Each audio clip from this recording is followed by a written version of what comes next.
السلام عليكم، يا رب تكونوا بخير. إن شاء الله النهارده هنعمل مع بعض الجاتوه شاتوه بصوص الكراميل بطريقة سهلة وبسيطة جدًا، بجد من أحلى وألذ وأسهل الكيكات اللي ممكن تعملوها. هتعملوا دستة جاتوه ببيضتين بس وكمان في الخلاط، بجد كيكة هشة وكمان صوص طعمه روعة، وبجد سهلة جدًا من كتر سهولتها هتقوموا تعملوها حالًا. ما تنسوش لو أول مرة تشوفوني تشتركوا في القناة وتفعلوا زر الجرس عشان يوصل لكم كل جديد، ولو عجبكم الفيديو ما تنسوش تعملوا عليه لايك. يلا بينا نسمي الله ونصلي على الرسول صلى الله عليه وسلم ونبدأ نشوف المكونات. النهارده هنستخدم الخلاط. أول حاجة معايا كوباية من اللبن وكوباية من السكر، والسكر هنا مظبوط جدا. تالت حاجة وهو المكون الرئيسي معانا هنا في الوصفة، باكت كريم كراميل جاهز زي ما انتوا شايفين كده معايا، أي نوع بقى متوفر عندك. بيكون فيه كيسين، كيس بودر زي ما انتوا شايفين كده وكيس كراميل سائل. احنا هنستخدم دلوقتي معانا في الخلاط الكيس البودر. اركني صوص الكراميل دلوقتي على جنب، هقولك نعمل بيه بعد كده. بنضيف كيس الكريم كراميل البودر على المكونات، وكمان باضيف كيس فانيليا عشان تدي نكهة أحلى، وكمان باضيف كوباية إلا ربع من الزيت. عايزة أقول لك لو الخلاط بتاعك ضعيف يفضل إنك تنزلي بالزيت بالتدريج، يعني يكون حاجة بسيطة كده أثناء الخلط، لكن لو الخلاط بتاعك شديد هتحطي المكونات كلها مع بعض وتبدأي تضربي. نبدأ نخلط المكونات مع بعض زي ما انتم شايفين كده. في البداية بيكون الخليط سائل، لكن مع الضرب المستمر هيبدأ يتحول معاكي الخليط اللي يكون قوامه تقيل. وزي ما انتم شايفين معايا كده هنا الصوص بيتقل في الخلاط زي ما انتم شايفين كده، كل ما بتضربي فيه بيتقل اكتر. زي ما انتم شايفين كده قوامه بقى كريمي وتقيل. وعلشان الصوص يتقل معاكي ويكون تقيل بالقوام ده لازم تستخدمي الخلاط، ما ينفعش يكون مضرب يدوي او حتى مضرب كهربائي. بعد كده بقى هناخد كوباية من الصوص اللي احنا عملناه، وطبعا هي بتبقى كوباية موحدة، انا هنا معايرة بمج الشاي العادي. هاخد كوباية من صوص الكرم اللي احنا حضرناه بنفس الكوباية اللي احنا بنعاير بيها، لازم تكوني موحدة الكوباية اللي بتعايري بيها زي ما انتوا شايفين كده. بعد كده هركنه على جنب لحد ما ابدأ استخدمه فيما بعد. وبعد خلاص ما خدنا كوباية من الصوص، تعالوا بينا بقى بقية الصوص الموجود معايا في الخلاط. هبدأ اضيف عليه بيضتين، البيضتين بيكون بدرجة حرارة المطبخ، وباضيف عليهم معلقة كبيرة من الخل. بجد الخل بيفرق جدًا في هشاشة الكيك، وكمان بيقضي معايا على الزفارة خالص بتاعة البيض. كمان الخل بيستخدم كمحسن وبينشط معانا البيكنج باودر، وكمان بيدي لون فاتح حلو جدًا للكيك. وكمان زودت كيسين من الفانيليا البودر. بعد كده باخد الخليط وابدأ اضربه في الخلاط كويس جدًا لحد ما لون الخليط معايا يفتح أكتر، زي ما أنتم شايفين معايا كده. تعالوا بينا بقى نحضّر المواد الجافة، وهي عبارة عن كوباية ونُص من الدقيق. وعلى فكرة أنا الدقيق نخلته مرّة قبل كده وبارجع أنخله مرّة كمان، ده بيفرق جدًا في هشاشة الكيك. بازوّد على الدقيق كيس كامل من البيكنج باودر، ما يعادل 16 جرام، أو كيس من الكيك شيف المتوفر عندِك، وكمان ما ننساش رشة الملح معانا. بعد كده هاقلّب المكونات الجافة كويس جدًا مع بعض.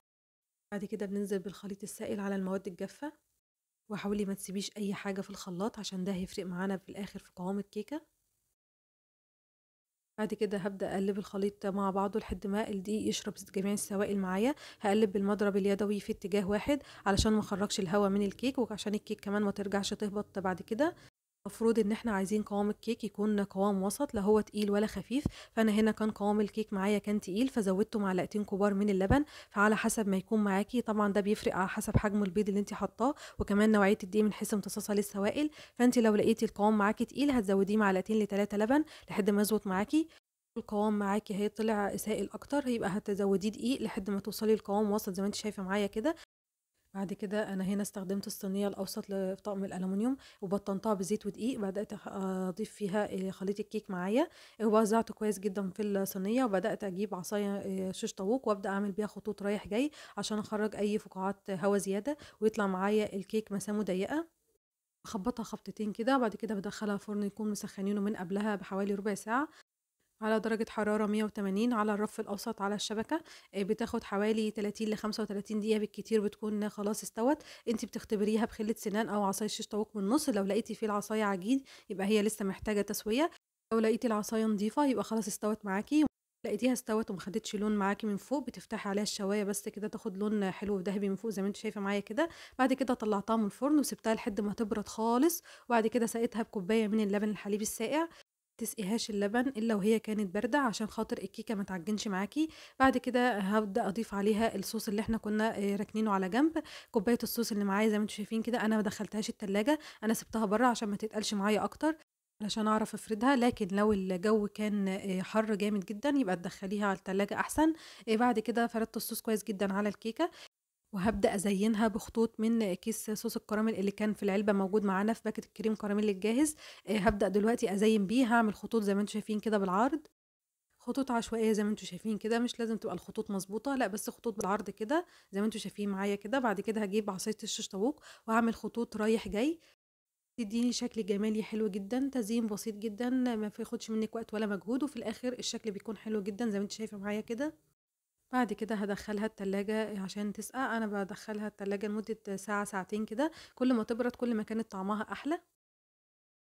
وهنا خلاص بعد ما طلّعتها من التلاجة هابدأ أقطّعها على شكل مستطيلات متوسطة الحجم، شكل الجاتوه كده. لو أنتِ حابة تقطّعيها على شكل مربعات قطّعيها الشكل اللي أنتِ تحبيه، بتبقى شكلها حلو برضه، فأنتِ اللي يناسبِك اعمليه.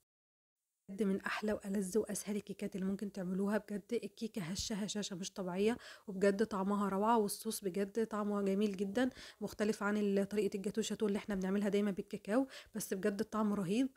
بجد من كتر سهولتها تقومي تعمليها حالًا، بجد النتيجة رهيبة، دستة جاتوه بأبسط المقادير وكمان في الخلاط، وبجد الطعم يستاهل. لو وصلتوا معايا لحد هنا وعجبكم الفيديو ما تنسوش اللايك، ولو أول مرة تشوفوني ما تنسوش تشتركوا في القناة وتفعلوا زر الجرس عشان يوصلكوا كل جديد.